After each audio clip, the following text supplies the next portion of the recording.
Welcome to the Property and Coffee Podcast. I'm your host, Matt Atkinson. I'm Matt Skehan. We'll be fueling your financial future one coffee and property insights at a time. Helping you navigate the property market like a pro.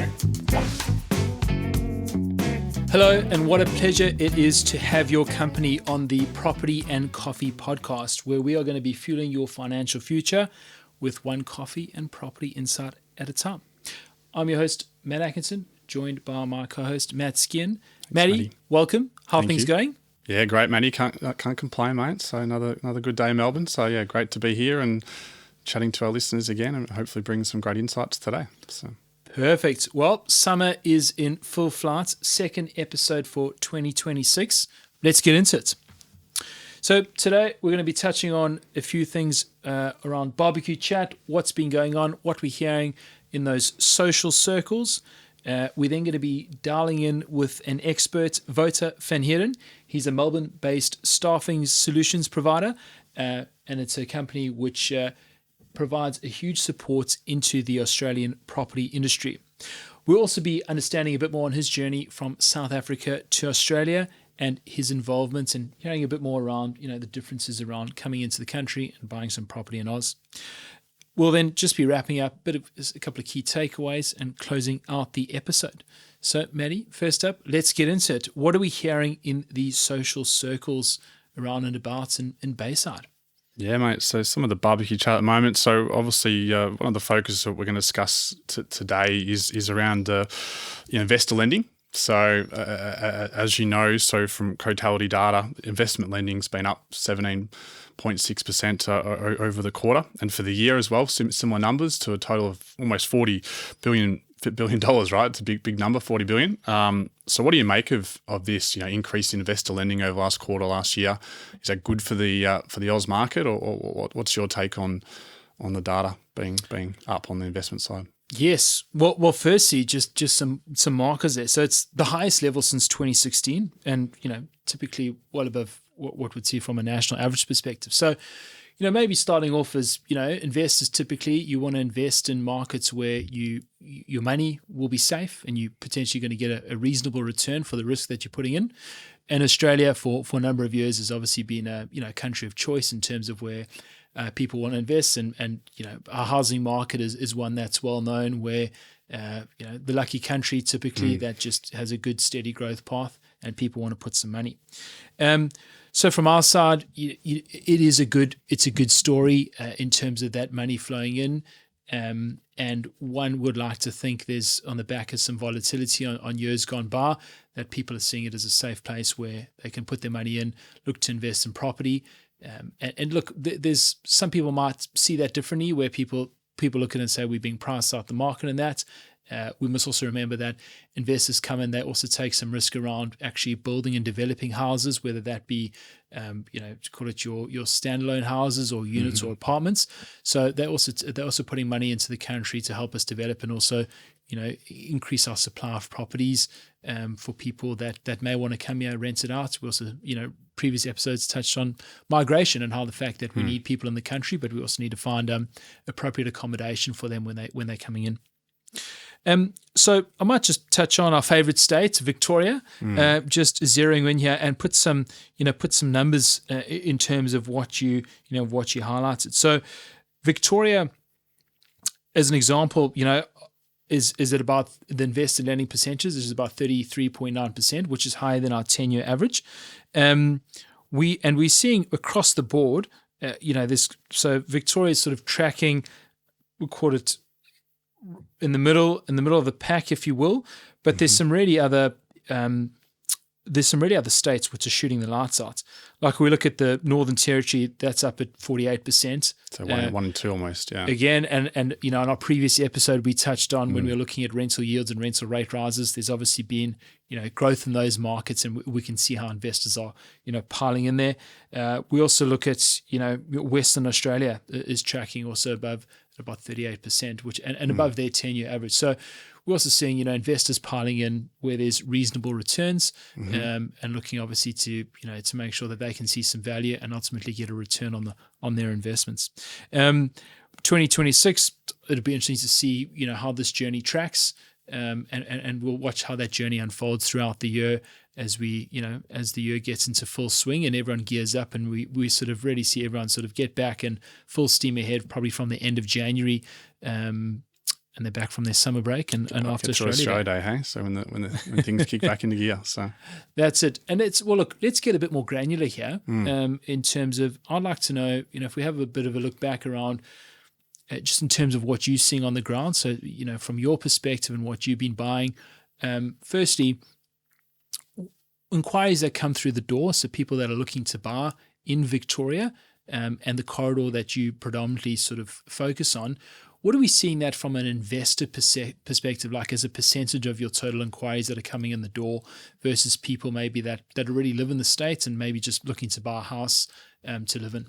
Yeah, no, good question, Matty. So, yeah, interestingly, I checked out the stats a bit earlier, so bring some accurate insight. So, yeah, we were almost on parity, but sort of 47% of our sort of inquiry and sort of purchases through the year have been investor led. So like that, not quite close to 50-50 really. So have a bit of mixture and a lot of the, sometimes it's that sort of rent vesting too as well, where people are trying to get into the market so that it can be a bit of that investment first and with that future home. But yeah, sort of tracking around that 47% for us over the year it was. So yeah, good insights. And do you think that translates? So obviously inquiries, people that then follow through and they actually execute on on the purchase of a property, is that also relatively the same, going from essentially being interested to then actually closing out on what they were looking at? Yeah. Metrics are relatively similar across the board in there. So yeah, sort of in that sort of similar ballpark of what I gave you before. So yeah, quite a similar level that we're seeing between the inquiry and the conversion rate across. So again, not quite the 50-50, but sort of pretty close to it. So yeah. Okay. And do you think part of that would be related to the fact that in the sort of southeast corridor, again, each suburb would be different, but you can get a good blend of rental yield and also capital growth, where what you're saying is people, want to get in the market or ultimately want to increase their deposit, and it's a way in which they can invest and look to get a bit of that capital growth, but also have a bit of assistance in paying off that investment property.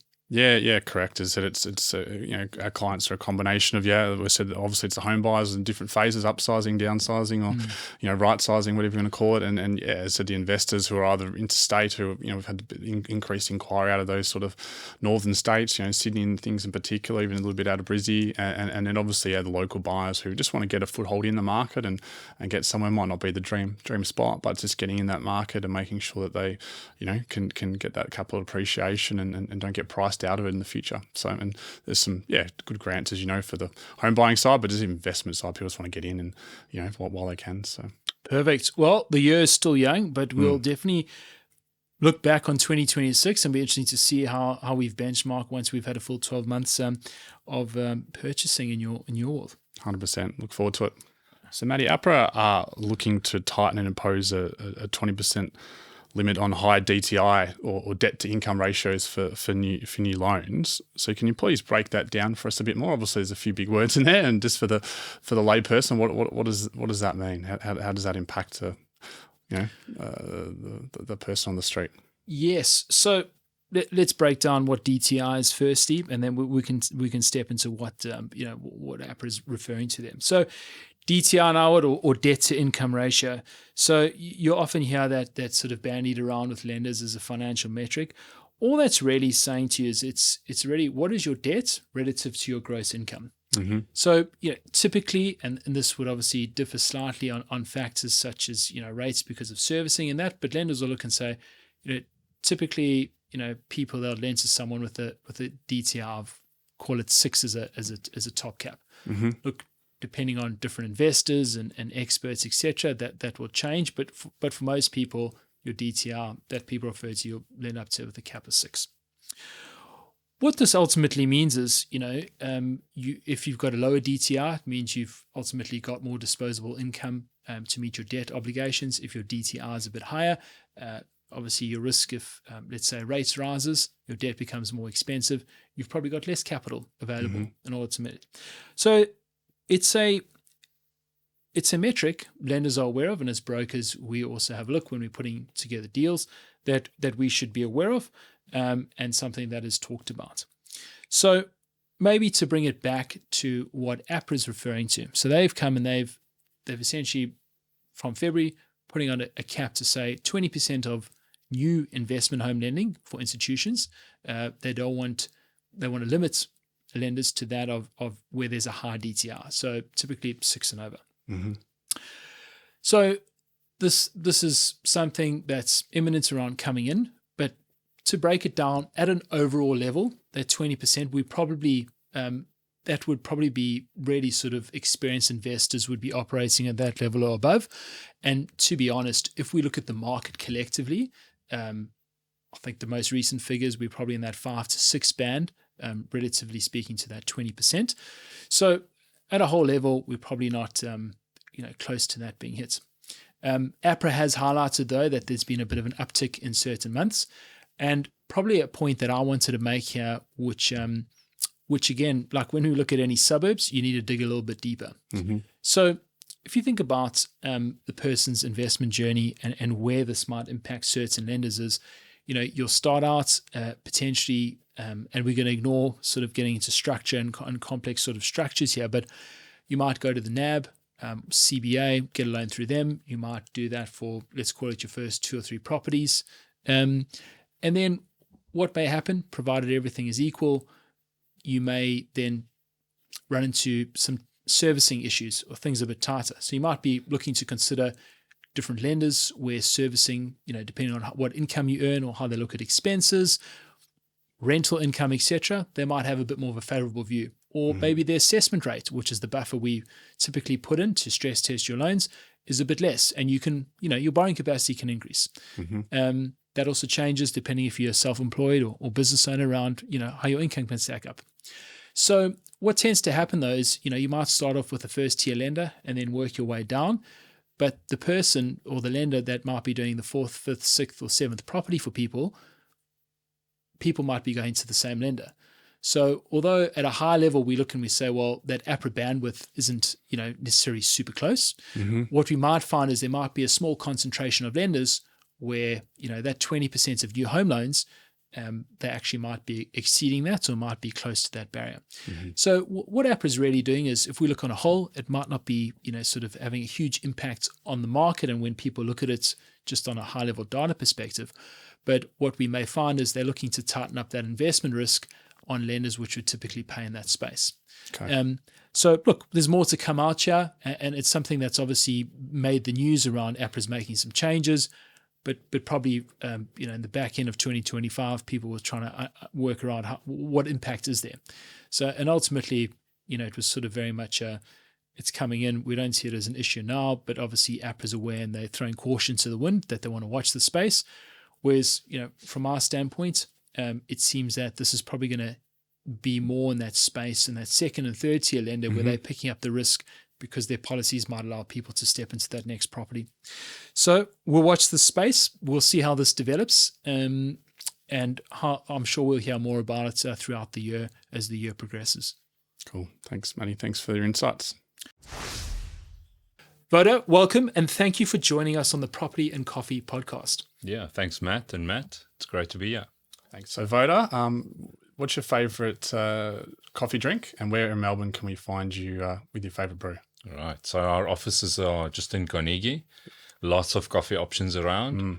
My favourite shop is Tailored. It's a nice 2-minute walk. Long black, 1 equal, dash of cold milk. Beautiful. Yeah. Beautiful spot there, Carnegie. Lots of good vibe, good village. Yeah, and lots of food. So all good. Great little pocket of Melbourne. For our listeners, can you just give us a bit of an introduction to yourself? Your role as COO, and just a brief overview around your day-to-day involvements and what your company focuses on. Yeah, sure. So I'm the COO for Virtual Staff 365. We're a Melbourne-based offshore outsourcing agency, and we help businesses build teams offshore. So we help them with recruitment, operational support, and just help them manage those teams. So my role in the business is to look after the operational delivery from recruitment down to operational onboarding, client onboarding, even down to termination, if that's ever necessary. Thank you. So Wouter, you're originally from South Africa, and you're a property owner there. So how do South Africans versus Aussies view property differently? I imagine there's a bit of a difference in views. Yeah, that's right. That's a big thing to get used to when you move over. In South Africa, I think people view property as their primary investment. They buy property to live in primarily, and may invest in other sort of vehicles outside of that. Whereas in Australia, I think it's yes, you want to own your own home, but you're also looking at property from a wealth generating perspective. So there's such a emphasis on property and investment in Australia that sort of caught us by surprise. So yeah. Okay, yeah, it's very cultural, isn't it? I think it's in the blood, and that Aussie dream, and that investing is a big part of it as well. So yeah, that's right. And so you've bought property now in Melbourne. What was the biggest difference you observed between back home in South Africa versus Oz? Was there? I imagine there's lots of differences, but what was the sort of the main difference for someone moving over? Yeah, I think the process is quite different in South Africa. You see a property, you like the property, you talk to an agent, you make an offer, and you might be one of two or three that are in the running for this property. So if you're generous with your offer, you have a good chance of securing that property. So it's almost, you like something, you see something, you like it, you buy it. You like it, you buy it. Sounds like great. That sounds, as it should be. Yeah. And then coming to Australia, it's very different. Okay. So the whole auctions are not uncommon in South Africa, but they're certainly not the primary method of finding security. More private sales. That's right. So coming here and getting into the auction space is something to get your head around. Okay. So yeah, that I would say is the biggest difference. We are the auction capital. We love a good auction in Melbourne. Yes. So it's a Saturday tradition. So a sticky beak, having a look, not doing anything. We did many of those as well. So yeah, I'd say that's the biggest one. Cool. Thanks for sharing. So just continuing that journey from South Africa to Australia, what led you to essentially shifting your professional focus, putting down roots in Australia, and branching out and really focusing on connecting offshore talents with Australian and helping Australian businesses run and grow? Well, personally, my career has always been in human resource management, general management, and business consulting. And those skills translate really nicely into the offshore outsourcing space, whereas we're acting as the consultants to a client that come to us to find staff. Okay. We're not simply processing an order. We take a very consultative approach from day one and really help the client understand and navigate this offshore outsourcing journey.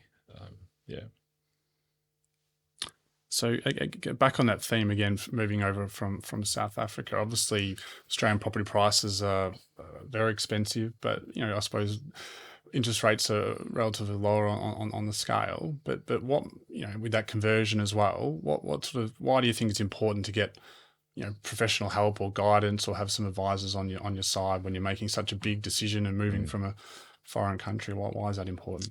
Yeah, when you come into this market, there's a lot of uncertainty. As I mentioned, the processes are very different, but you also see roles or service providers in this market that you don't necessarily find there. People like buyers advocates. Yes, you have mortgage brokers, but I think the view is slightly different over there. Whereas here, I feel like it's far more personal from a mortgage broker perspective. But we're coming in with diluted capital, and effectively, you almost feel like you have one stab at this, right? You don't want to make any mistakes. You can't afford any big mistakes.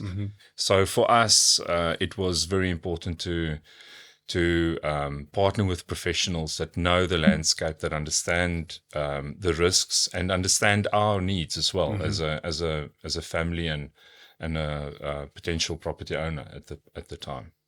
No, it makes sense. You said you don't want to. It's a big investment into the home, and with that conversion, making sure you get it right from the start and set your family up as you move. So so buyers advocates operate in that space, helping us understand what the buying process looks like. And holding your hand throughout that process is key. Just that sense of security. But then also on the mortgage broker side, quite different. You need to understand what you can afford, what will your repayments look like, and just understand what that application process and funding process looks like as well. So you have to, in my mind, cover both aspects. Absolutely. Thanks for sharing. Changing tack just a little bit, and just coming back more to your business focus is, especially with people seeking, or Australians seeking, offshore support. It's a way people look to leverage and grow their business. But what are the primary strategic benefits your clients are getting by utilizing your services and ultimately offshoring staff services? Yeah. So as I mentioned earlier, we take a very consultative approach. So a lot of businesses come to us and come in with the impression and understanding that it's cheap, and I'm going to get this done quickly, and it's going to solve all my problems. And when we start talking and taking a deeper look at their needs and what structures they have in place as a business, we often find there might be something lacking, or we just tweak a job description. It's a lot of education that takes place at that initial point of engagement. The biggest gain ultimately is for them to save a lot of time, and that's what we want to achieve. But if you set it up incorrectly and your expectations are not set correctly from day one, you're not setting yourself up for success. Yeah.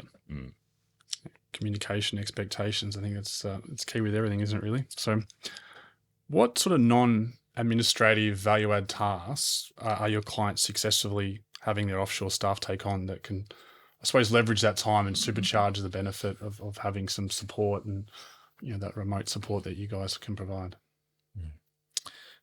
One thing we can't make more of is time, and we aim to give clients back that time. Yep. So I might answer this in a slightly with a different angle, but so a client might come in and say, I've got this job that I want to get done offshore. It might be very administrative, but I only want 20 hours. Now, we typically struggle a little bit with 20 hours. We might want to get to a more full-time placement.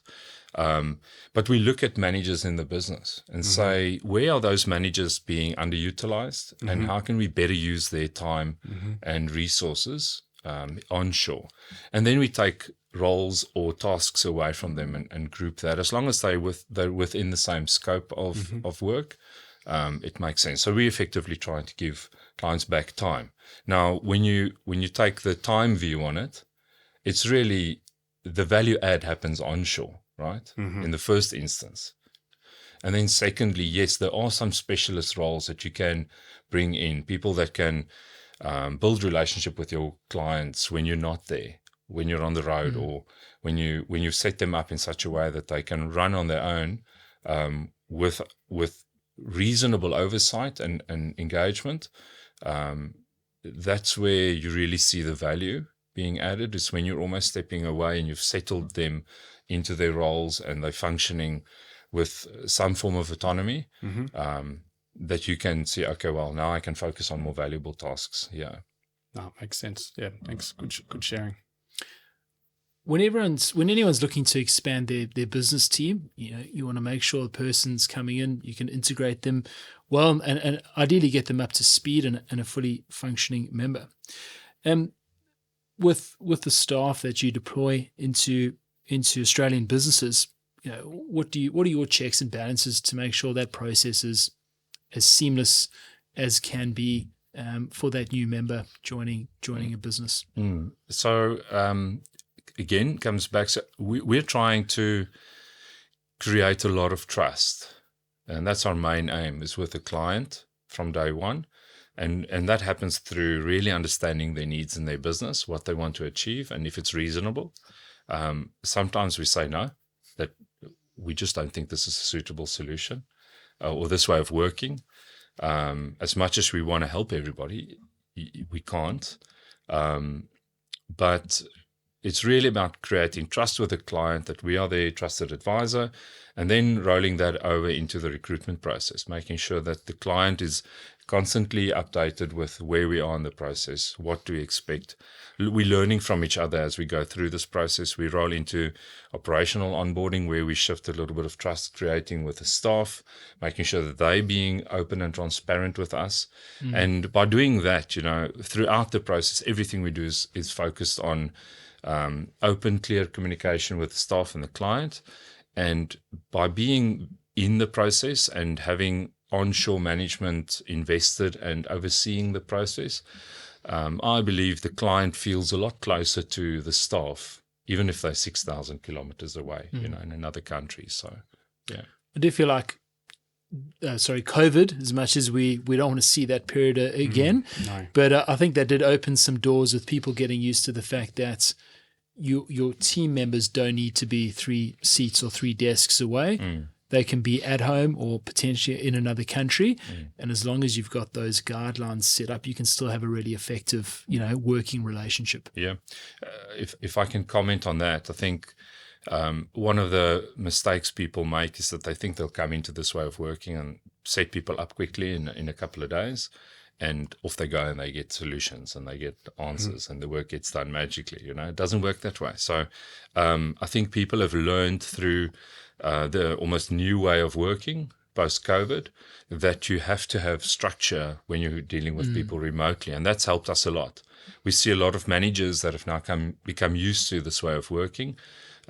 Maybe they haven't worked with offshore staff, but they've worked with people working remotely. And that sort of practice just converts nicely into our space. Great to hear. Yeah.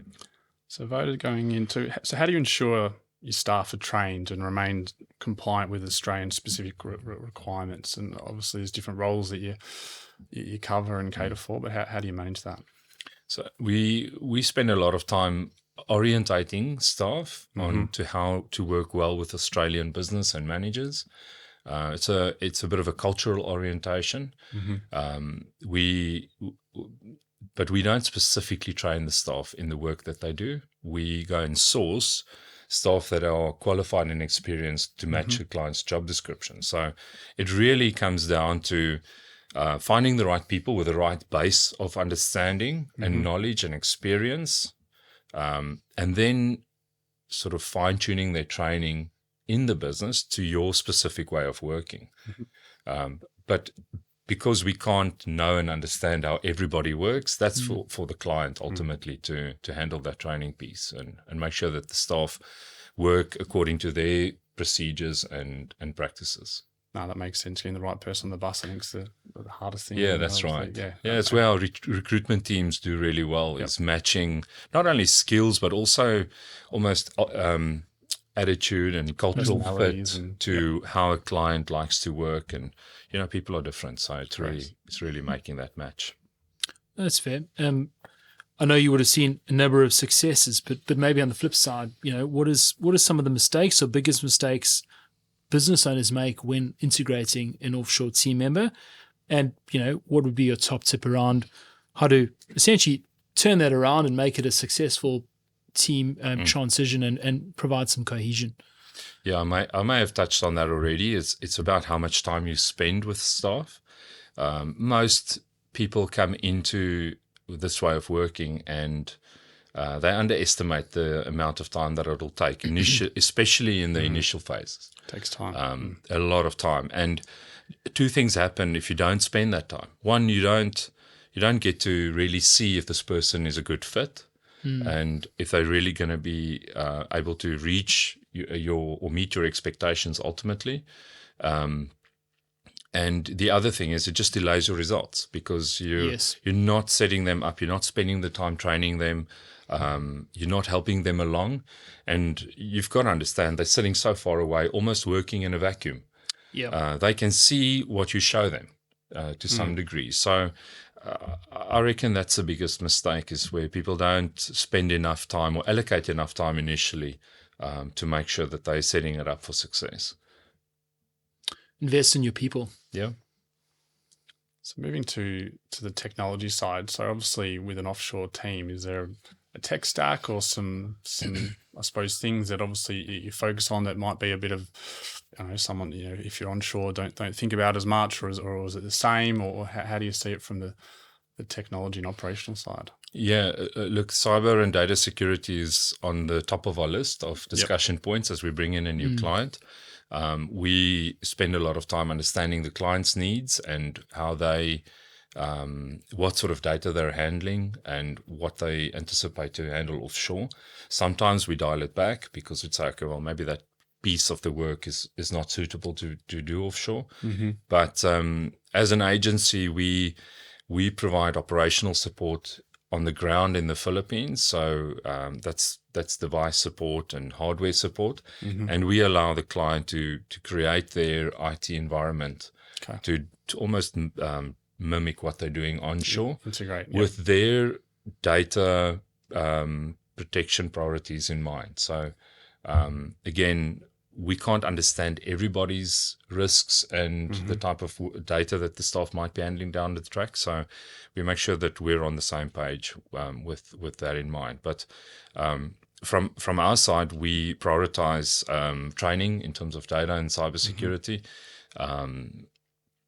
Our endpoint security is very important for us as well, and then browser security. It's just a few things that we can do from our side to make sure that we drive this topic. A buzzword we've all heard, and probably more of than in 2025, is obviously AI and the impact that has on whether it's someone's business, how you go about your day-to-day living. So it would be interested to hear from you how that's coming in and impacting, whether that's positive, negatively in your space, or how are you seeing that influence come through? Yeah, so first of all, I would say as a business, we're looking internally, saying how can we embrace AI and incorporate it in the systems and tools that we use. And we've really taken I think initially it was almost frowned upon if you created a piece of work using AI. And these days people say, use whatever platform you use to create this. Can you check it for me, or just run your eyes through it? So we've really embraced that from the beginning, saying to the team, use the tools, tell us when you use the tools so that we know what sort of work is coming out of it. And it has created a lot of efficiencies in our teams. But we do believe in the type of work that we do, you cannot fully replace that human touch. So when we're talking to people and engaging people and dealing with maybe performance or rewards and recognition, we want to see that human touch. And it's just something that we aware of in terms of how we balance it. But in the industry, I'd say we've seen some roles be reduced as a result of AI and efficiencies found in certain businesses. But for the most of it, I think it's been almost the approach of human-powered AI or AI-powered humans has been the sort of the flavor, I would say. That's it. It's almost, as you said, how do you get to A? You still need to get from A to B. How do you just do that faster in a more efficient manner? Correct. And I think every business is in some respect going through that, where you're just trying to understand how do we just make our business better. Yeah. Not necessarily, maybe reduce in certain areas, but how do you really sort of power that up a bit more? That's right. So just on that same theme there, Wouter, so looking in the rearview mirror, how have you seen the property industry evolve over the last 3 to 4 years, and how has your role and all that sort of changed over, obviously the rise of AI and a few other things that have been happening in the last little while? Yeah, I think and Matt mentioned it earlier, the biggest shift in our space was when was COVID. Yep. That's really very quickly orientated and readjusted everybody's view of remote work. So that wasn't us driving it, but we did see sort of lights going on and say, okay, hey, how do we do this better almost? So, but nowadays, when we're talking to businesses, large businesses that want to build teams, we see more and more managers in those businesses who have worked in this way. Or as I said earlier, have managed remote teams. So we see the skill onshore to manage remote teams has improved a lot over the recent years, but also the skill offshore. So you're almost, yes, you're taking the view of repetitive work is easy, and that's great to get done offshore. But there are instances where you can find skilled people that can come into your business and really make an impact at a high level. Okay. But it is, again, in managing those expectations, making sure that aligns with what is reasonable to be done remotely. That's good for business, and isn't it? More acceptance of the offshore and the Yeah, world. that's right. Switching tact, if we now look towards the future of work, where do you see the offshoring industry evolve if we look down the track for the next 3 to 5 years? We would probably keep a good eye or keep an eye on cyber and data security, and continue looking for ways to manage data and protect clients' data and just ourselves in a smarter way. Look for efficiencies there. But I think prop tech and AI integrations and just efficiencies found in that space would also be, I think in the property sector specifically, something to keep an eye on. But then from a skills development perspective, I think, as I mentioned, I see skills continuously developing, and what used to be almost a back office support role you might find deeper specialization taking place that could free up onshore management or business owners or leaders onshore, even in a more productive way. So seeing those skills develop would be something I'm keeping an eye on. And that's just around the corner, I'm sure. I mean, so we've been through the pandemic around changing the way we work, but also AI around integrating how we work better. It feels like, as you say, right, we hopefully, optimize those in the next next decade. That's probably a bit of a longer way to look up, but next 3 to 5 years. Yeah. Thanks, Wouter. I really appreciate you joining us on the Property and Coffee podcast today, and your insights have been invaluable, and your business and your team and what you provides invaluable for our industry, the property industry as well. So again, thanks for sharing your expert insights, and hopefully our listeners get a lot of value from what you provided today. So thanks again, mate. It's a great pleasure. Thanks for having me. Thanks for being here. Thanks, guys.